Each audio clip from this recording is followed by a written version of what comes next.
G'day guys and welcome. My name's Sam, I'm one of the ocean guides here at ACCA, and today we're diving into the touch pool and getting a closer look at our incredible sea cucumbers. They have a very important role that they play here in our touch pool, and we're going to take a closer look. Sea cucumbers are in the echinoderm phylum, including they're related to the starfish and also the Sanddollars and sea urchins.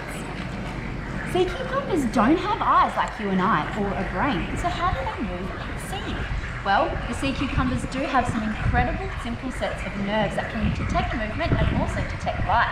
Let's take a look over and turn over our sea cucumber, and we can take a look at the mouth here. Around that mouth is a ring in which nerves run through the body to give the sea cucumber the information it needs to find its food. Inside, oh hello, here we've got some visitors coming through. Inside our sea cucumber's mouth are these long feathery tube-like tentacles that our sea cucumber will extend out of its body to feed at night time in the sand. What do sea cucumbers eat, you might ask? Well, they eat marine debris. Any little marine particles that are in the water, leftover food from our fish and sharks in here, that's what our sea cucumbers will finish off eating. So in here, they're like our little vacuum cleaners. Back to their mouth. At the moment, our sea cucumber, I've got a brown sea cucumber in my hands, and being nice and relaxed, the sea cucumber's releasing a little bit of that water that it had internally. We're moving down and we can see these long, beautiful little suction feet attached to this bottom of our sea cucumber. This is what our sea cucumber will use to stick and attach to the rocks. These little tubercle feet can actually adjust how strong they are attaching to the rocks with the help of a little bit of slime. Sea cucumbers actually can produce not only slime to help them move, but also toxic slime. And that's a way that some sea cucumbers can protect themselves.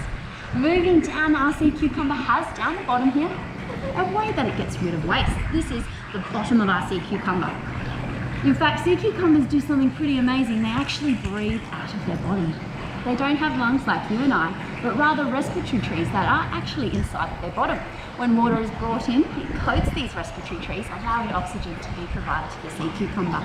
At the same time of it intaking in that water, occasionally there are food particles that are also included. And if the sea cucumber likes, it can actually use some of that food to feed on. But most of the time, our sea cucumbers are feeding through their mouth. So right now, our brown sea cucumber is nice and relaxed, extending its body. They can actually bring water into their body to help maneuver themselves in between crevices and cracks, and then after doing that, inflate and deflate to be able to move themselves out of those crevices. How do our sea cucumbers protect themselves? Well, there's a few methods. In fact, a sea cucumber can squirt its internal organs completely out of its body. And what happens then is those long stringy internal organs interact with the salt water, becoming very sticky. And any fish that might try and attack the sea cucumber are caught up and stopped fast in their tracks. If some of those organs are removed and ripped off, the sea cucumbers can actually regenerate its internal organs.